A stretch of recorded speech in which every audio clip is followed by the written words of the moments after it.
এই জন্য ভাইরা আমার লক্ষ্য করবেন, ও আমার দুনিয়ার মানুষেরা, খেয়াল করতে হবে, আমরা এসেছি দুনিয়াতে আল্লাহ রাব্বুল আলামিন ইচ্ছা করেছেন, পছন্দ করেছেন, আল্লাহ ইচ্ছা করে আমাদেরকে পাঠিয়ে দিয়েছেন।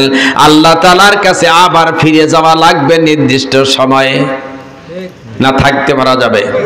আরো জোরে বলুন, পারা যাবে না? আরো জোরে কোন পারা যাবে?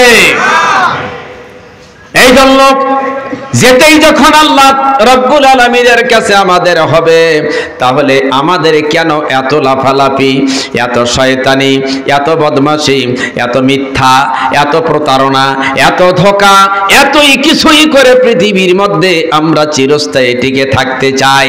এমন কি একবারে শেষ হলো না, দ্বিতীয়বারের আবার বাইরা আমার ওই মিশন হলো 41 সাল। আমার আল্লাহ তাআলা বলছেন 41 সালের মিশন তুই যতই বলিস আমি তো 41 না 24-এ শেষ করে দেব, এই সিদ্ধান্ত কার? আরো জোরে বলুন কার?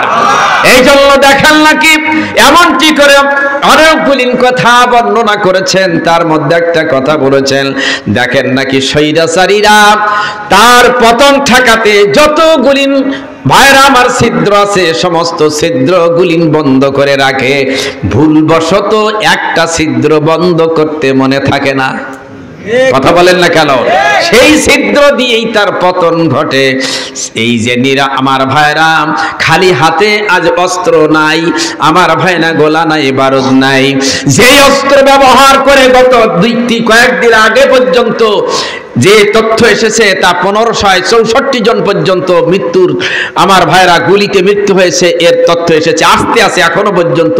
আর যাদেরকে পোড়ায় নিশ্চিহ্ন করেছে, গায়েব করেছে, এগুলির তো আর হিসাব কিতাব এখনো পাওয়া যায় নাই। কথা বলেন না কেন?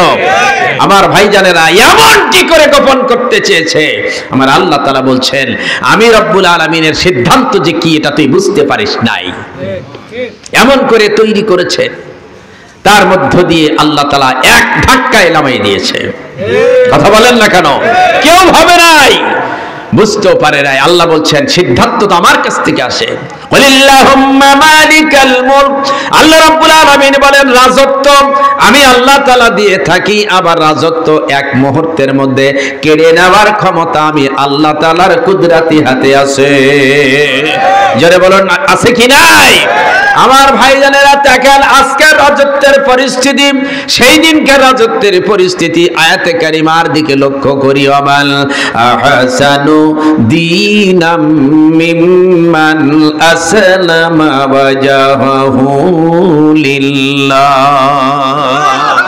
আল্লাহ রাব্বুল আলামিন বলেন তাদের চেয়ে আর উত্তম ব্যক্তি কারা হতে পারে, যারা তাদের যেই যেই দায়িত্ব আছে দুনিয়াতে সেই দায়িত্বের ভিতর থেকে কর্ম পালন করার সময় তারা আত্মসমর্পণ করে, সমস্ত অবস্থাতে তার মাবুদের কাছে মাথা নিচু করে দেয়, সত্তা বিলীন করে দেয়, সারেন্ডার করে। অর্থাৎ আল্লাহ তাআলার হুকুম মতো, আল্লাহর যেহেতু বান্দা, আল্লাহর হুকুম মতো আল্লাহর জমিনে সমস্ত যেই যেই কাজের ভিতরে আছে সেই কাজের সম্পাদন করে। জোরে একবার বলুন সুবহানাল্লাহ। এই হলো আমাদের দায়িত্ব কাজ। তাই সে সাধারণ মানুষ হোক, তাই সে মধ্যবিত্ত হোক, তাই সে ব্যবসায়ী হোক, তাই সে চাকরিজীবী হোক, সমস্ত অবস্থানে তার দায়িত্ব রয়েছে আল্লাহ রাব্বুল আলামিনের সিদ্ধান্ত মোতাবেক তার দায়িত্ব সম্পাদন করা। যারা বলুন কথা ঠিক। এই জন্য আমরা এগুলি লক্ষ্য করে দেখব। আমার ভাইয়ের একজন গৃহিণী, সে থাকবে তার স্বামীর বাড়িতে, স্বামীর কাছে, তারও সেই গৃহের গৃহিণী অবস্থায় সীমানার মধ্যে যে দায়িত্ব আছে সেটাও তাকে সম্পাদন সে করবে, স্বামী হিসেবে দায়িত্ব সেটা সম্পাদন করবে। রাষ্ট্র পরিচালনা করছেন যিনি সম্পাদনা করবেন। এভাবে করে প্রত্যেকটি দায়িত্ব সম্পাদনের জন্য প্রত্যেককেই আল্লাহ তাআলার কাছে মাথা নিচু করে তার হুকুম মতো কার্য সম্পাদন করা লাগবে। আমার ভাইজানেরা তাকে দেখেন, সুলতান মাহমুদ গজনবী, গজনির বাদশা, তখন তিনি তো মুসলমান বাদশা, সুলতান মাহমুদ গজনবী ভাইজানেরা মসজিদে উনি চলে আসছেন, 5 ওয়াক্তের নামাজ জামাত সহকারে আদায় করেন। আমাদের দেশেও রাজত্ব যিনি করতেছিলেন উনিও 5 ওয়াক্তের নামাজ পড়েন, তাহাজ্জুদ না পড়ে, কোরআন না পড়ে বাইরে বের হয় না।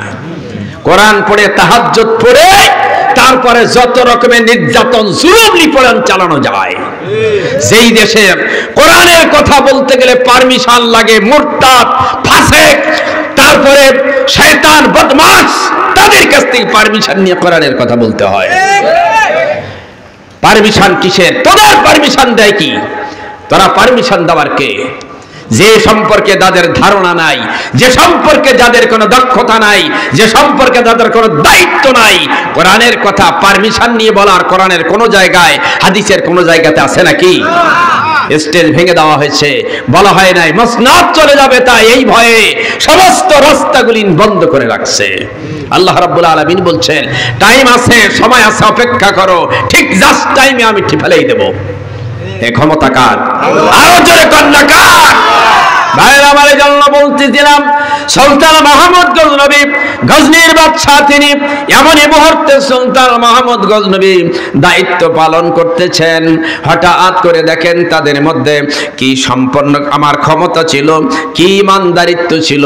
সুলতান মাহমুদ গজনবী দরবারে বসা আছেন, হঠাৎ করে একজন মানুষ এমন ভাবে দ্রুত গতিতে দৌড়ে এসে তার সামনে উপস্থিত হয়ে গেছেন।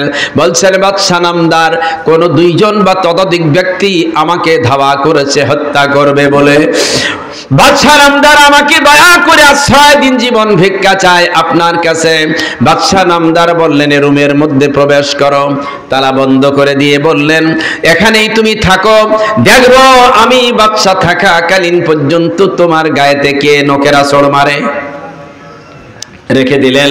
কিছুক্ষণ পরে কয়েকজন ব্যক্তি অত্যন্ত হন্তদন্ত অবস্থায় এসে বাদশার কাছে জিজ্ঞাসা করলেন হুজুর, এমনই চেহারা আকৃতি প্রকৃতির একজন মানুষ অত্যন্ত দ্রুত গতিতে দৌড়ে এদিকে আসতেছিল, কোন দিকে গেল?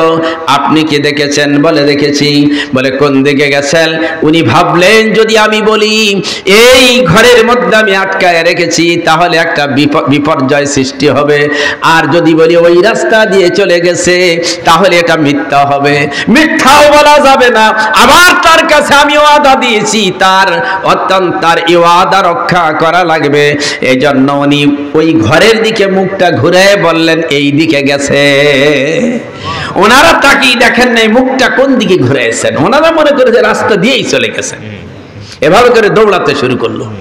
ভাইরা আমার, তারা চলে গেলেন। কিছুক্ষণের ভিতরে দেখা গেল একটা লাশ অনেকগুলি মানুষেরা খাটিয়ার উপরে নিয়ে কাঁদতে কাঁদতে বাদশার দরবারে হাজির করেছে। ওই রাত্রি যখন বাদশার কাছে উপস্থিত করেছেন জানতে পারলেন ওই বাদশার বড় ছেলেকে হত্যা করেছে যেই ব্যক্তি, ওই ব্যক্তি বাদশার কাছে আশ্রয় নিয়েছে।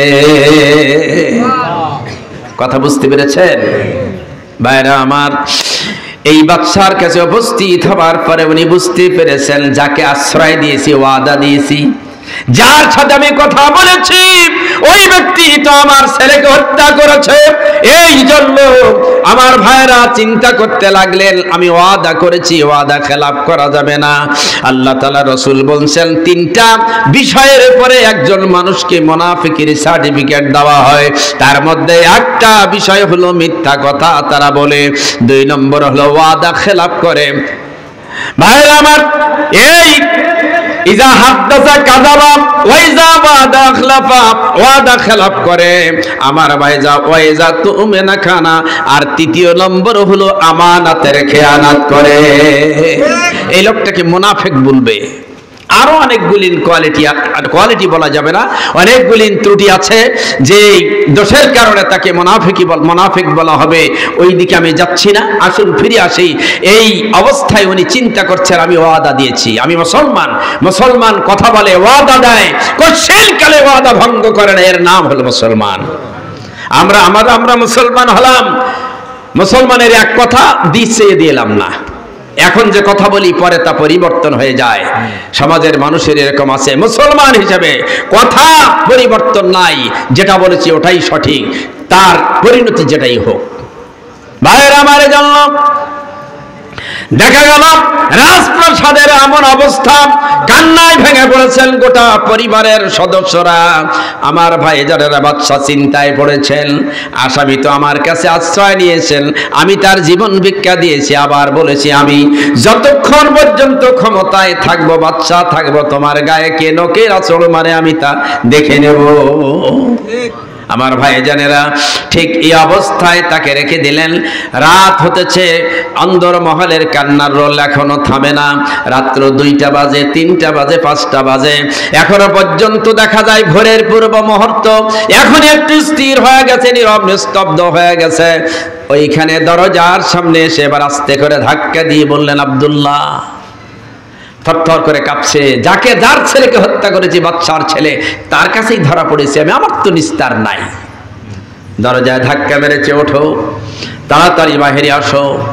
নীরব নিস্তব্ধ মুহূর্ত, উনি বাহিরে আসলেন। উনি হাত দুটি ধরে বললেন, হে আল্লাহর বান্দা, হে আব্দুল্লাহ, তোমাকে আমি ওয়াদা দিয়ে আমার কাছে তোমার আশ্রয় দিয়েছিলাম। সারাটি দিন তুমি আমার মেহমান ছিলে, আমি তোমার কোনো খানা দানা দিতে পারি নাই, পরিবার ছিল না, এই জন্য যেন আমাকে আসামি বানাইও না, কিয়ামতে আমার বিরুদ্ধে যেন কোনো অভিযোগ করিও না আল্লাহর কাছে। তোমার কাছে এই কয়টি টাকা দিলাম, এই পয়সাটা নিয়ে তুমি এই অন্দর রাস্তা দিয়া, এই ভিতরের রাস্তা দিয়ে তুমি বাহিরে চলে যাও, আর বাহিরে যে কোনো খান থেকে কিছু খাদ্য ক্রয় করে তুমি উদার ভর্তি করে নিও।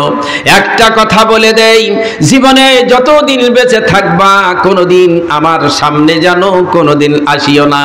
আমি তোমার কাছে ওয়াদা করেছি আর তোমার কাছে আশ্রয় দিয়েছি, সেই কারণে আমার ঈমানের পরে পরিপক্ক থাকার কারণে তোমাকে আমি গোপন ভাবে মুক্ত করে দিলাম। এই হলো ঈমানদার। আমার ভাইজানেরা, আল্লাহ রাব্বুল আলামিন এভাবে করে আমাদেরকে শিক্ষা প্রদান করেছেন। আসুন দেখি বাদশা আলমগীর, যেই বাদশা মুসলমান বাদশাদের জিন্দেগির অবস্থাটা আমরা লক্ষ্য করে বুঝতেই পারি, কিন্তু আমরা দেখি না সেগুলি, তাকে দেখি না আমাদের জীবনটাকে কিভাবে চালাই আর তৈরি করি। ভাইরা আমার, বাদশা আলমগীর সময়কার জন্য দেখেন নাকি বাদশা আলমগীরের জিন্দেগিতে যিনি ফতোয়ায়ে আলমগীরি তিনি লিখেছেন, তার তত্ত্বাবধানের দায়িত্বে এত বড় পাণ্ডিত্য, শুধু তার একক নয়, তার ওলামায়েদেরকে নিয়ে তিনি যেই ফতোয়াখানা, আজকের গ্রহণযোগ্য ফতোয়ার কিতাব, তার নাম হলো ফতোয়ায়ে আলমগীর। জোরে সুবহানাল্লাহ বলেন। আজকের এই ফতোয়ায়ে আলমগীর আজকের গ্রহণযোগ্য হানাফি মাযহাবের যে ফতোয়ার কিতাব, এটাকে আজকের ফেলে দেওয়ার কোনো সুযোগ নাই। বাদশা আলমগীরের সময়কার এমন একটি অবস্থা ছিল, যেই অবস্থাটা ছিল এমন একটা উত্তরপ্রদেশ, এই ভারতবর্ষের যে বৃহৎ এরিয়া, এই বৃহৎ এরিয়ার একটা এলাকা হলো উত্তরপ্রদেশ। এই উত্তরপ্রদেশের একজন গভর্নরের দায়িত্ব দিয়েছিলেন, এই গভর্নরের নাম ছিল জহুর মিয়া। এই গভর্নরের নাম জহুর মিয়া। এই উত্তরপ্রদেশের দায়িত্ব তার উপরে, উনি দায়িত্ব পালন করেন। আমার ভাইজানেরা, বাদশা আলমগীর দিল্লির বাদশাহ তিনি শুধু নন, বরং এই দিল্লির মসজিদে, জামে মসজিদের তিনি বাদশাহ শুধু নন, উনি জমার দিনের খুতবা দেন। বাদশাহ যিনি খুতবা দেবেন তিনি, বাদশাহ যিনি ইমামতি করবেন তিনি। কথা বলেন। কিন্তু আমার আল্লাহ রাসূল তাই করেছেন, হযরত ওমর ফারুক তাই করেছেন, এভাবে করে সাহাবায়ে কেরামদের জিন্দেগিতে। কিন্তু আজকের দিনে অবস্থাটা তেমন নয়। ইমাম আলাদা, বাদশাহ আলাদা, বাদশাহিত্ব আলাদা। ওরা আবার রাজনীতি কেন করবে? ওরা কেন রাজনীতিতে যাবে? ওরা মৌলবীগিরি করবে, নামাজ পড়বে, নামাজ পড়াবে, এই হলো ওদের কাজ। কথা বলেন না কেন? মিলাদ পড়াবে, এটাই হলো ওদের কাজ। ও মিয়া, কোরআন যদি জানতো, কোরআন সম্পর্কে যদি তাদের হিসাব থাকতো, কোরআনের খবর রাখতো, কোরআন সম্পর্কে যদি চিন্তা করত, গবেষণা করত, তাহলে এই পৃথিবীতে এমন কোন কার্য নাই যা কোরআনের মধ্যে আল্লাহ সন্নিবেশিত করেন নাই। জোরে সুবহানাল্লাহ বলেন। কোরআন জানি না, সুতরাং অন্ধের মতো যা দুনিয়ার দিকে তাকিয়ে জানি সেটাই বলি আর সেটাই করি। কি বলেন কথা? কি বলেন কথা? জহুর মিয়ার অবস্থাটা হলো এরকম। আমার ভাই জানেরা, একবার লক্ষ্য করেছে একটা সুন্দরী মেয়ে, ওই দেখেছে যখন আমার ভাই জানেরা ওই মেয়েটাকে সে বিবাহ করেছে ইচ্ছা মোয়াফেক, কিছুদিন দেখেছে, তারপরে যখন তার নিজের ইচ্ছা সমাপ্ত হয়ে গেছে তাকে আবার বাদ দিয়ে দিয়েছে। যেহেতু ক্ষমতা তার হাতে, যেহেতু গভর্নর তিনি, এই ক্ষমতার বলে তার সামনে কথা বলবার কেউ থাকে না, ছিল না। কিছুদিন আগে চলে গেল নেই খুদে নেতা, নৈসে নেতা, পাতি নেতা, কথা বলেন না কেন?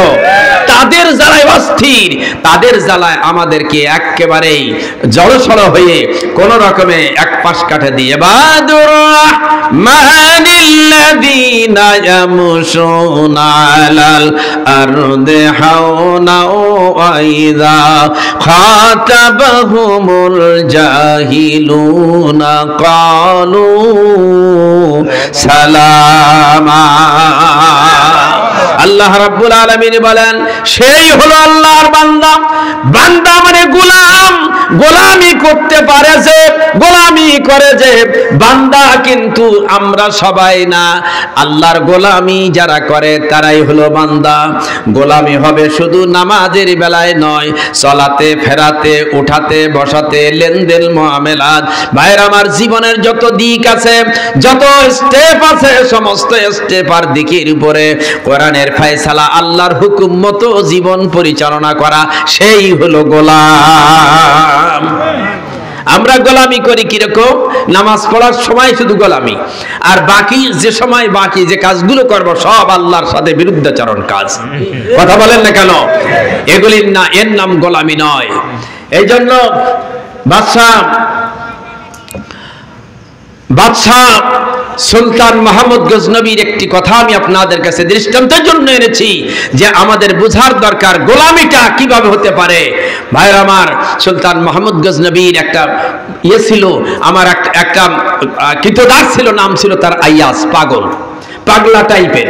তো সুলতান মাহমুদ গজনবী খুব ভালোবাসতেন তারে, পাশে একটা চেয়ার রাখতেন সিংহাসনের পাশে, তাকে বসতে দিতেন এবং তারে অত্যন্ত আদর যত্ন করতেন, সুন্দর করে গোসল করাতেন, তারপরে তাকে যেভাবে যত্ন করা দরকার এগুলি করতেন। মন্ত্রীরা দেখে তো ঈর্ষা করতেন, হিংসা লাগতো। আমরা মন্ত্রী, আমরা পরিষদের এত বড় দায়িত্ব পালন করি, আর আমাদের সাথে এরকম ব্যবহার বাদশার নাই, একটা পাগল নিয়েই ব্যস্ত। তো বাদশার কাছে কথাটা পরস্পরে পৌঁছাইছে। বাদশাহ দেখলেন কোন কথার জবাব দিয়ে, উত্তর দিয়ে, অনেক ক্ষেত্র আছে যেগুলির বিশেষ ব্যক্তি তাদের কথার মধ্য দিয়ে জবাব দিয়ে কিন্তু তাদের বোঝানো যায় না, কার্যক্ষেত্রে প্র্যাকটিক্যাল তাকে বোঝানোর দরকার। এই মনে করে সভা ডাক দিলেন, সবাইকে বসতে দিলেন, সাজানো চেয়ার দিলেন, দেওয়ার পরে উনি একটা পাত্র নিলেন, এটা বিদেশি একটা পেয়ালা ছিল, এটা অনেক দামি। পাত্রটি হাতে নিয়ে উনি বললেন যে, এই একজন মন্ত্রীকে বললেন এই পাত্রটা ভেঙে ফেলো।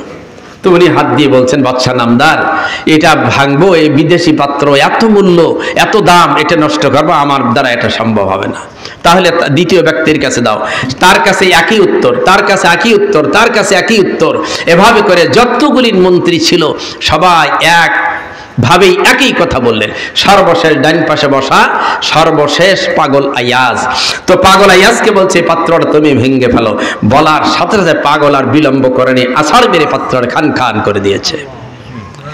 এখন সমস্ত মন্ত্রীরা ক্ষিপ্ত, পাগলের কাজ পাগলের মতো, এত মূল্যবান দামি জিনিসটি নষ্ট করলে, আমরা কেউ করলাম না জিনিসটি নষ্ট করলে। বলছেন তোমরা বেজার হয়ো না, তোমরা এর জবাবটা তার কাছ থেকে গ্রহণ করে কেন সে ভাঙলো। বলছেন, আয়াত রে, পাত্রটি তুমি ভাঙলে কেন, তুমি জবাব দাও। এত বুদ্ধি বিবেক বিবেচনা সম্পন্ন মন্ত্রীগুলি, তাদের এত বৃহৎ, তারা এত শিক্ষিত, এত দামি মানুষ, কেউ তো পাত্রটি ভাঙলো না, তুমি কেন ভাঙলে? বলছেন, বাদশাহ নামদার, পাত্রটি এই জন্য ভাঙ্গেছি, এই পাত্রটির দাম মূল্য কতখানি হবে?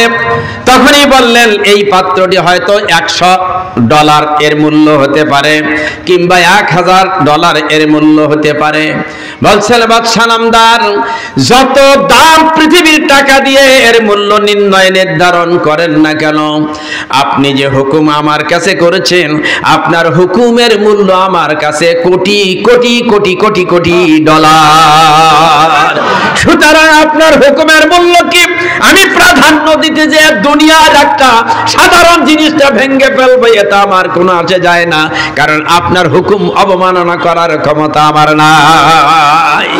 সমস্ত মন্ত্রীগুলি লজ্জিত হয়ে গেলেন, আমরা কি ভাবলাম আর পাগল আইয়াস কি ভাবলো। বাদশা বুঝাই দিলেন, আইয়াস পাগলকে কেন আমি ভালোবাসি, তাকে স্নেহ যত্ন করি কেন, এটা তোমরা এবার প্র্যাকটিক্যাল ক্ষেত্রে অনুধাবন করে করো। ভাইরা আমার জন্য প্রত্যেকটি বিষয়েরই এমন শিক্ষণীয় বিষয় আমরা লক্ষ্য করে করে দেখব। বাদশাহ যখন আলমগীরের এই উত্তর প্রদেশের দায়িত্ব যখন তার উপরে, এই উত্তর প্রদেশের দায়িত্ব জহুর মিয়ার উপরে, লক্ষ্য করেছে ক্ষমতা আছে বলে যেটাই মনে করেছে সেটাই করেছে। ভাইজানেরা দেখেন না আপনাদের এলাকার কতখানি কি পরিমাণ কতখানি তা জানি না, বিশেষ করে সারা বাংলাদেশের টার্গেট হলো সাতক্ষীরা, এটা জানেন তো, টার্গেট সাতক্ষীরা। আর সাতক্ষীরার অবস্থাটা অত্যন্ত করুণ, নির্যাতন জুলুম নিপীড়নের শেষ নাই, এত বেশি পরিমাণ, কেউ এর থেকে বাঁচতে পেরেছে এরকম মানুষ খুবই কম। সবচেয়ে হিসাব করে সামনে পিছনে এমন লক্ষ্য করে সকল মানুষের কাছে অত্যন্ত গ্রহণযোগ্যতা আল্লাহ পাকের ইচ্ছা, আপনাদের দোয়ায় আমার সবাই ভালোবাসে মহব্বত করে সব দলের মানুষেরা, তারপর আমাকে ছেড়ে দেয় নাই, কথা বলেন নাই, তাৎক্ষণিক সেই গাড়ি নিয়ে এসে উঠাই নিয়ে চলে গেছে, ছেড়ে দেয় নাই কাউকে। ভাইয়ের আমার মনে রাখতে হবে, কেবলমাত্র এসে ঘুমাইছি রাত্রে, রাত 2টার দিকে, এই 2:30 পৌনে 3টার দিকে এসে দরজায় লাথি মেরে ভেঙে ফেলাইছে। এই হলো অবস্থা, কেউ রেহাই পায় নাই। যেজন্য বলতেছিলাম আজকের আমাদের দেশের অবস্থাটা কোথায় যে পৌঁছালো, একেবারে নিম্ন স্তরের যে সেও একজন বড়, আর কিভাবে যে নির্যাতন চালিয়েছে মানুষের পরে সে কথা বলার নয়। আজকের কেন একটা দেশের মধ্যে দায়িত্বশীল যারা তারা থাকবে, জনগণ ভোট দিল না, ওরা গেল না, যাদের দিল তারাই ক্ষমতা গেল, তারাই দেশ চালালো, তোরা পালালি কেন? তোরা যে এতই যদি তোরা একেবারে মানে কোন রকমের অন্যায় অপরাধ যদি কিছুই না করে থাকো তাহলে পালালি কেন? তোমার এত নসিহত দিলে পালাবো না, বলে নাই? বলে নাই? এই কথা বলেন না কেন? বলে নাই? পালাও নিতে গেছে কোন জায়গায়? পাওয়া যাচ্ছে না তো। ভাইয়ের আমার জন্য আমি আপনাদের কাছে আরজ করি, অহংকার, রিয়া, ইন্নাল্লাহ লা ইউহিব্বুল মুখতালাল ফখুরা, আল্লাহ তাআলা অহংকারীদেরকে কখনো বরদাস্ত করেন না। আল্লাহ তাআলা সকলকে ক্ষমা করেন, কিন্তু অহংকারীকে আল্লাহ তাআলা ক্ষমা করেন না। অহংকারীর পতন নিশ্চিত, এতে কোনো সন্দেহ নাই, আজ অথবা কাল। মানুষ যখন ক্ষমতায় আসে তখন মনে হয় যে চিরস্থায়ী ক্ষমতায় থাকবো, কিন্তু চিরস্থায়ী তো থাকার সুযোগ নেই, তাই ইতিহাস তো পিছন দিকে তাকাতে হবে। আল্লাহ রাব্বুল আলামিন এমনি করে কোরআনের মধ্যে ফেরাউনের মতো কাফেরের কথা কেন কোরআনের মধ্যে এনেছেন, নমরুদের কথা কেন এনেছেন, সাদ্দাতের কথা কেন এনেছেন? ভাইরা আমার, এমনটি করে কাফেরদের বক্তব্য, তাদের কাফেরদের ইতিহাসগুলি কোরআনে এনেছে জন্য ও পরবর্তী যুগের মানুষ কোরআন দেখবে, কোরআন পড়বে, কোরআন গবেষণা করবে, কোরআন থেকে শিক্ষা নেবে। যেহেতু তুমি মুসলমান, তুমিও জানবে এমনটি করে যদি আমি বেপরোয়া হয়ে যাই, লাইনচ্যুত হয়ে যাই, সীমা লঙ্ঘন করি, তাহলে নিশ্চয়ই আমার পরিণতি তার চেয়ে খারাপ হবে। তুমি কোরআন পড়েছো কিন্তু তুমি কোরআন থেকে শিক্ষা নাও নাই। কোরআন পড়েছো তুমি ধোঁকা দেওয়ার জন্য, মাথায় পট্টি লাগিয়েছো হজের নামে, তুমি ধোঁকা দেওয়ার জন্য। তুমি এত বড় কঠিন নির্যাতক আল্লাহর জমিনে আর দ্বিতীয় কাউকে দেখা যায় না। কথা বলেন না কেন? ফেরাউনের শাস্তির দিক ছিল আলাদা, নমরুদের শাস্তির দিক ছিল আলাদা, কারুনের ছিল আলাদা, আর আমাদের দেশে নব্য ফেরাউনের শাস্তির অবস্থাটা আলাদা। এই গতকালকে দেখতেছিলাম খবরে, আমার ভাইরা, এখন আটটি ওই কি বলে র্যাবের 8টি আয়না ঘরের খবর পাওয়া গেছে, সেটা আরো অন্য কায়দার, একেবারে কবরের মতো এমন অবস্থা, যেগুলি তার চেয়ে আরো ভয়াবহ আয়না ঘরের চেয়ে। এগুলো আবার নতুন আয়না ঘর, আবার খবর পাওয়া গেছে এতগুলি, এমন ভাবে মানুষদেরকে হজম করে দিয়েছে, গায়েব করে দিয়েছে, আর দোষ চাপিয়েছে অন্যের ঘাড়ে। কথা বলেন না কেন? যখন এসে অ্যারেস্ট করেছে তখন বলেছে, স্যার আমার অপরাধ কি, অন্যায় কি, আমার কি ওয়ারেন্ট আছে? বলে ওয়ারেন্ট তুই কেস কি নিবি, হাত কোনটা নিবি সেটাই দেবো। পয়সার উপরে নির্ভর করবে কেস কোনটা দেওয়া হবে। তাই কথা বলেন না কেন? আজকের দেখেন গোটা দেশের পুলিশ বাহিনীরা আজকের এমন ভাবে লজ্জা শুধু নয় তাদেরকে শিক্ষা দিয়েছে, ওদের এই শিক্ষার লজ্জার অবস্থা কাটিয়ে উঠতে লাগবে 50 বছর। ওদেরকে ঘৃণা করবে জনগণ, ঘৃণার চোখে শুধু না, ওরা এত অপরাধ করেছে একটা তথাকথিত সরকারকে ক্ষমতায় রাখার জন্য, কিন্তু ওরা ভাবেনি আমাদের পরিণতি কি হবে। একের পর এক সিরিয়ালে চলছে, 100, 150, 50 এ সব লাইনে চলে যাবে। হায় হায়, একটু ভেবেও দেখিসনি কি অত্যাচার, নির্যাতন, নিপীড়ন রে। রাগ করছেন নাকি ভাইরা আমার? জহুর মিয়া ঠিক অনুরূপ ভাবে একটা অত্যাচারের রাস্তা বেছে নিয়েছে, সেইটা ছিল অন্য কিছু না। একটা সুন্দরী মেয়ে দেখতো, ওই সুন্দরী মেয়েটা সে বিবাহ করত, তারপরে ক্ষমতা আছে বলে কেউ তারপরে কথা বলতে পারতো না। আবার একদিন চলে যায়, 1 বছর চলে যায়, আবার ইচ্ছা মাফেক তাকে বাদ দিয়ে দিত। যদি অন্য কোনো কথা বলে তদরূপী তার উপরে যেহেতু ক্ষমতা সম্পন্ন, ক্ষমতা হাতে আছে, এই জন্য তাকে এমন ভাবে হয়তো কোন কেসের মধ্যে ফেলাই দিবে, বিপদের মধ্যে ফেলাই দিবে। ক্ষমতাসীনদের উপরে কি কথা বলার কোনো সুযোগ আছে? করা যায়? এভাবে করে তার বিবাহের ইতিহাসে লিখছে, তার বিবাহের সংখ্যা ছিল 99টা। এমন সময় ঘোড়ায় নিয়ে মাঝে মধ্যে খুব বিচরণ করত। এ কথাটা কেন আনছি, যদিও সংক্ষেপ চৌধুরীর কথা, কেন আনছি তার একটু পরে অনুধাবন করবেন। এই জন্য ভাইরা দেখা গেল ঘোড়া সাজাইয়ে নিয়ে, বহর নিয়ে, সৈন্য বাহিনী নিয়ে উনি মাঝে মাঝে বিচরণ করতেন। এই বিচরণে একদিন দেখলেন একটা নদীর কিনারা দিয়ে যাইতে, এই নদীর কিনারায় একটা পরমা সুন্দরী একটি মেয়ে নদীর কিনারায় কাপড় পরিষ্কার করছে কিংবা গোসল করছে, দাঁড়িয়ে গেছে। এটা ছিল একটা হিন্দুর মেয়ে। জিজ্ঞাসা করলো, নাম কি তোমার? বললো, আমার নাম হলো শকুন্তলা। তোমার বাবার নাম রামমোহন রায়, বাড়ি কোথায়? ওই বাড়ি আমাদের দেখা যায়। বললো, ওঠো, বাড়িতে যেতে হবে। আমি গভর্নর জহুর মিয়া, সবাই চিনে, নামে চেনে, কেউ দেখুক আর না দেখুক। ভীত হয়ে বাড়িতে চলে গেলেন, পরিবেশ করে বসালেন, বসে বললেন, আপনার এই মেয়েকে আমার সাথে বিবাহ দিতে হবে। গরিব মানুষ, আর এই অবস্থাটা যখন বলেছে তখন ভীত হয়ে গেছে। গভর্নর আজ বাড়িতে, আর এইভাবেই আমার কাছে এই প্রস্তাব, অসম্ভব। কিন্তু বলার কিছু নাই, নীরব নিস্তব্ধ। কি বলছো? সহজে হলেও হবে, সহজে না হলেও হবে, কিন্তু হুঁশিয়ার, সময় হলো, কাল বিলম্বে করা যাবে না। সময় হলো আগামী সোমবার, মাত্র 3 দিনের প্রস্তুতি, যা দরকার এগুলি রেডি করো। প্রয়োজনে আমার সম্পদ, টাকা পয়সা যা লাগে আমি পাঠিয়ে দেব। যথা কাজ, কথা মতো। চিন্তিত হয়ে গেলেন।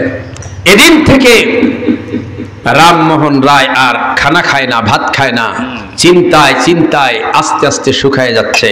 মাত্র সামনে দিন আছে 5টি। এই 5 দিনের ভিতরে আস্তে আস্তে এমন পরিস্থিতি হয়ে গেছে যে কারণে এই ব্যক্তি আর বেঁচে থাকবে এরকম চিন্তা করতে পারছে না।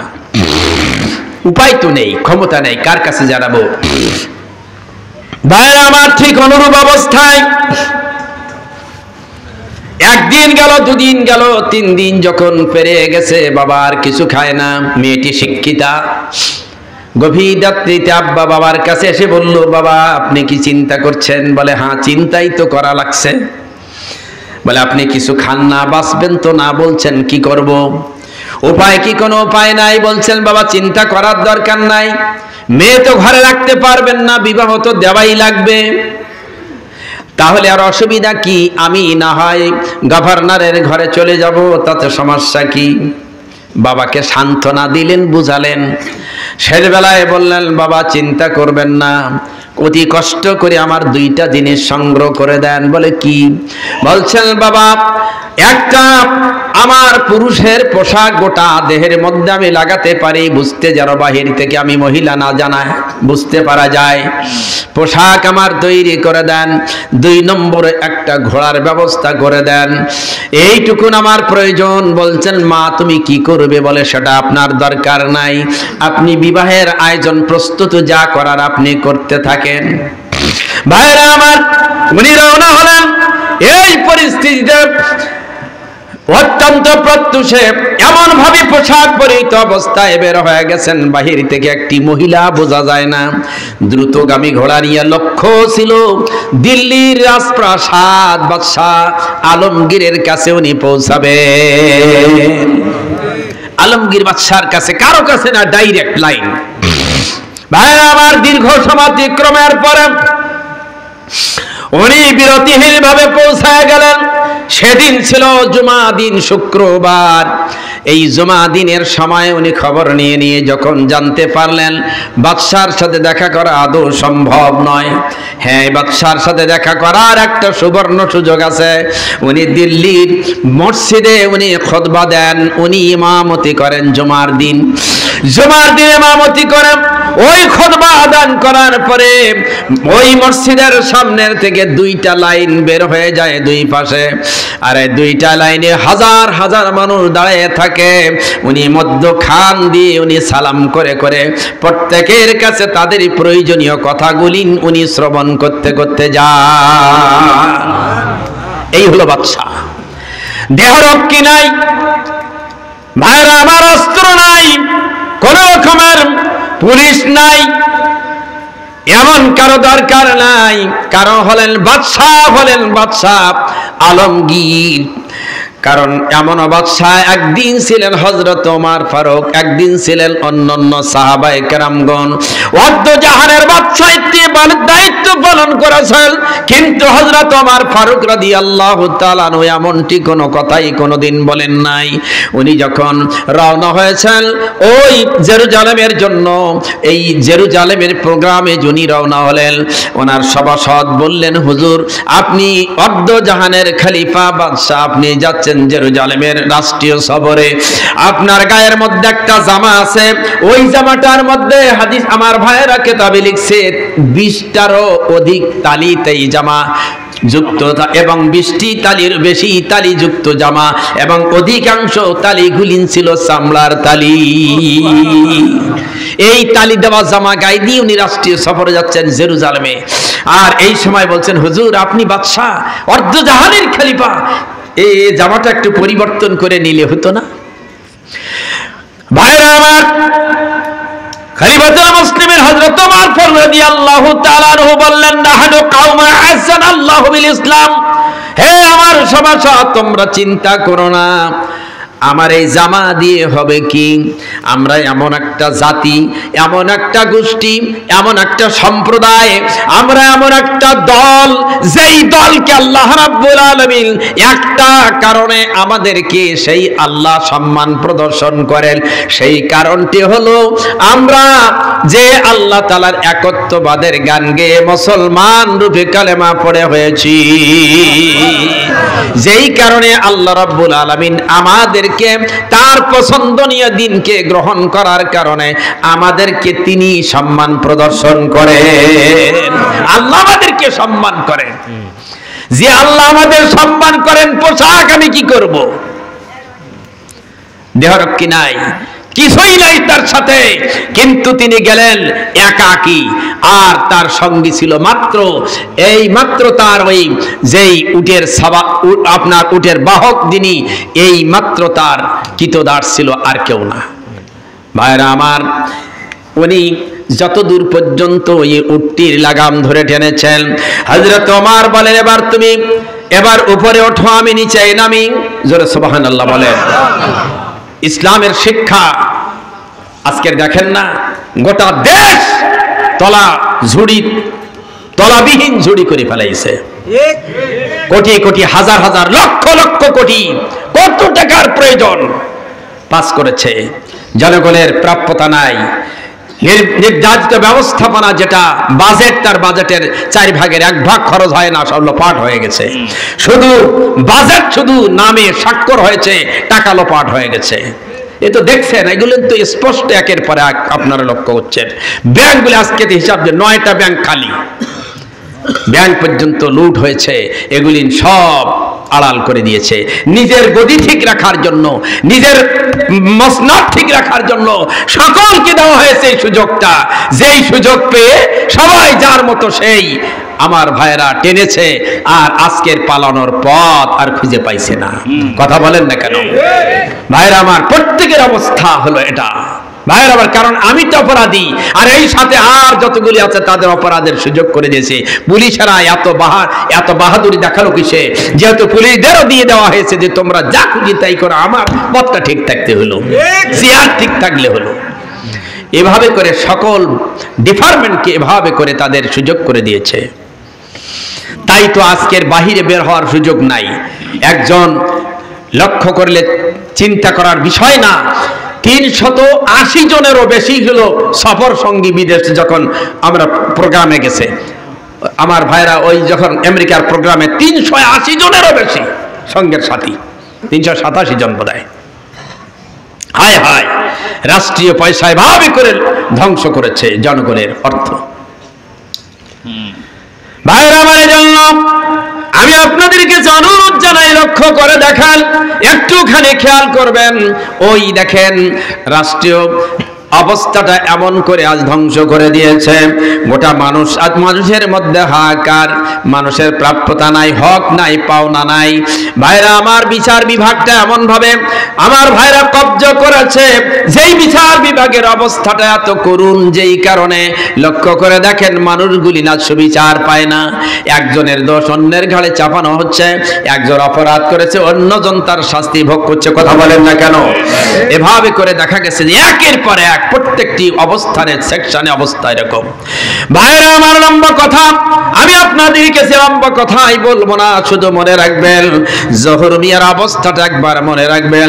এমন ভাবে নির্দিষ্ট দিনের আগ মুহূর্ত পর্যন্ত সবাই যেন কোন পরিস্থিতি আমার ভাইরা, ওদিকে দেখা গেল শকুন্তলায় একটা ঘোড়া নিয়া, তারপরে একটা পুরুষের পোশাক পরিহিত অবস্থায় দিল্লির পথে ধাবিত হয়েছে। জুমার দিন উপস্থিত হওয়ার পরে বললেন বাদশার সাথে দেখা করব কেমন করে? উনি বললেন বাদশার সাথে দেখা করতে গেলে একমাত্র সুযোগ হলো ওই দিল্লির মসজিদের সামনে 2 লাইনের মধ্যে দাঁড়ানো, এছাড়া আর কোনো সুযোগ নাই। উনি মনে করলেন এই সুযোগ গ্রহণ করি, তা না হলে বাদশার সাথে তো কথা বলতে আমি পারবো না। ভাইরা আমার, দীর্ঘ লাইনের শেষ প্রান্তে যে উনি দাঁড়িয়ে গেছেন। ভাইরা আমার, এখনো পর্যন্ত দীর্ঘ লাইন তারপরেও রয়েছে। এদিকে আসুন ফিরে একটুখানি আপনাদের কাছে আমি একই বলতে চাই, আল্লাহ রাব্বুল আলামিনের জন্য বলেছেন একটা মানুষ তার জিন্দেগীর সমস্ত অবস্থাগুলি এমনটি হতে হবে যেই কাজগুলি হবে আমার আল্লাহ রাব্বুল আলামিনের জন্য। আল্লাহর কাছে আত্মসমর্পণ করা, সারেন্ডার করা, মাথা নিচু করা, সত্তা বিলীন করে দেওয়া, এটাই হলো একমাত্র আমাদের কর্ম। জোরে একবার বলুন সুবহানাল্লাহ। একটু মহব্বতের সাথে দুরূদ আল্লাহুম্মা